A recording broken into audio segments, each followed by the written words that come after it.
భూమి నాది అన్న పుడమి పక్కున నవ్వు, దానహీను జూచి ధనము నవ్వు, కడన బీతు జూచి కాలుండు నవ్వురా, విశ్వదాభిరామ వినురవేమ. ఈ పద్యం యొక్క వివరణ: అజ్ఞానంతో అవసరానికి మించిన ఆస్తులను కూడబెట్టుకొని నాదని భ్రమించినప్పుడు భూమాత పకపక నవ్వుకుందట.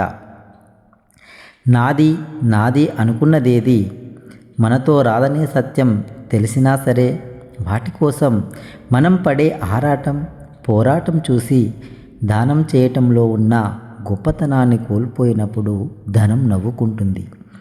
ప్రతి క్షణం మరణ భయంతో భయపడుతూ జీవిస్తున్న మానవుని చూసి యముడు నవ్వుకుంటాడు అని అంటున్నారు వేమన గారు. వీటి నుండి బయటపడాలంటే ధ్యానమే దివ్యమైన ఔషధం.